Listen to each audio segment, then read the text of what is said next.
esa conciencia europea que llega a América no encuentra una res nullius, una tierra de nadie, no. Había, según los cálculos de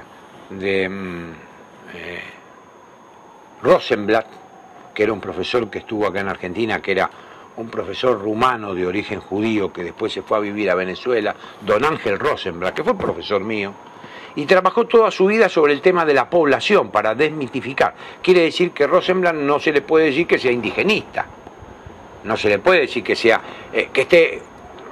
prohispano tampoco, porque por su formación era un observador de la realidad. Bueno, llega a esos cálculos con trabajos que se fueron repitiendo durante años a 13 millones y medio, que es la cifra.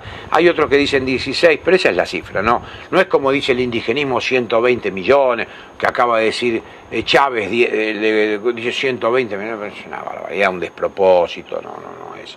O que hablan de las grandes masacres de millones y millones, tampoco fue eso así. Tampoco ocurrió eso así.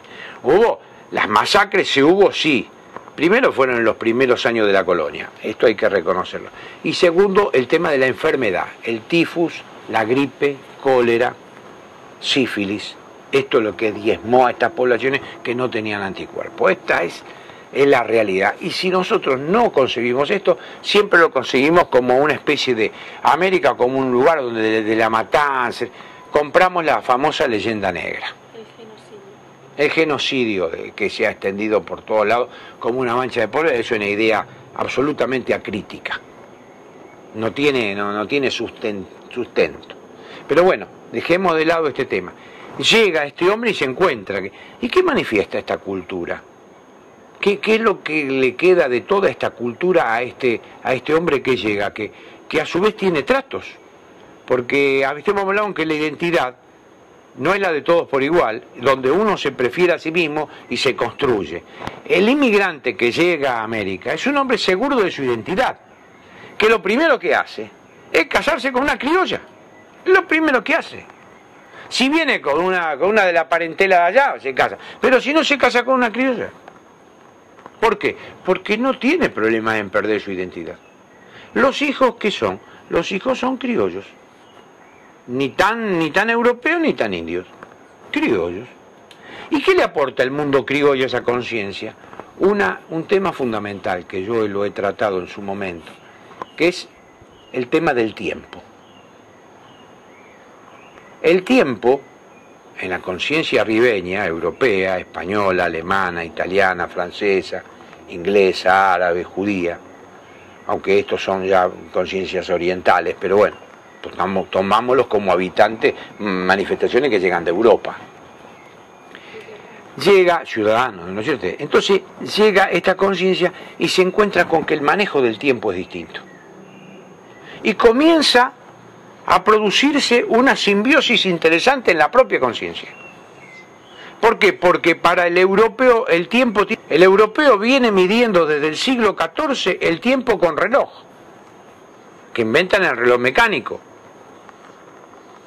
Y acá no, acá todavía el tiempo se mide en relación a la naturaleza, a la posición del sol. Entonces el tiempo acá, lo dice el Martín Fierro en algún momento, es solo tardanza de lo que está por venir. El tiempo es una maduración con las cosas. Y muchos europeos que han llegado acá se desesperan ver que no, el criollo no trabaja. Entonces dicen que es indolente, que es vago, que es mal entretenido. En realidad tiene otro manejo del tiempo. Nosotros, que somos criollos, sabemos que esto es así. Y muchas veces cuando encontramos a algún criollo mucho más acendrado que uno se pone hasta exigente y dice, che, pero ¿cuándo vamos a empezar con esto? ¿No? Mi padre, que era más criollo que yo, decía que cuando llueve en el campo solo los gringos se agitan.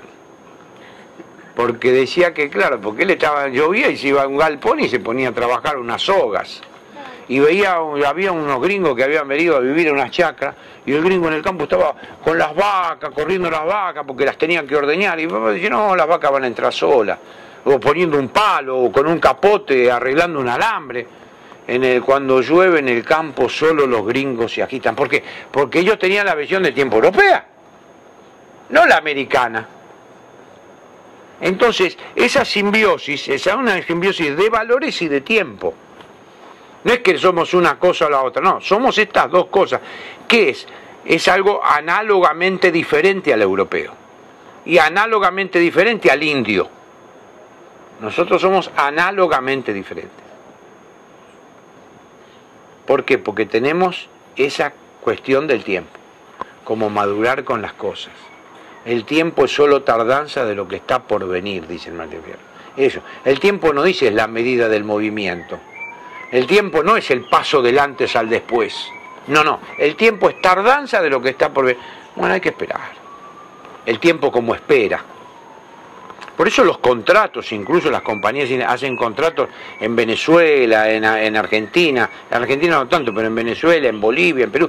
Contrato estableciendo que no pueden irse a dormir la siesta. La siesta es una institución americana. Que el término siesta se ha impuesto al inglés como término, como siesta, ¿no? Entonces ven ustedes que estos dos elementos hacen a la identidad. La identidad, dijimos entonces, no es la repetición mecánica de lo mismo, ¿no? No se encuentra en repetir siempre las mismas cosas, no se encuentra en los centros tradicionalistas que siempre se visten de gauchos y van como una rémora. No, eso no es identidad, es una repetición mecánica. Yo calculo que con esto me interesaría un aspecto más. Entender el pluralismo sin relativismo.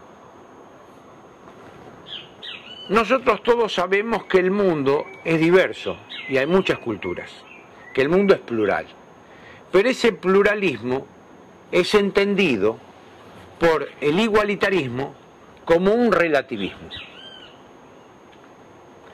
Entonces, ¿qué es lo que decimos? ¿Por qué es entendido como un relativismo? Porque dice, existe el pluralismo dentro de una idea de universo. Por lo tanto, todo es relativo a esa idea. El mundo es un universo. Y entonces, si el mundo es un universo y hay pluralismos, todos esos pluralismos son relativos. Nosotros, ¿qué decimos? Que el mundo no es un universo, es un pluriverso. Hay muchas versiones del mundo. Esas muchas versiones del mundo, tomadas en sí mismas, son absolutas, porque son las que forman las tradiciones culturales.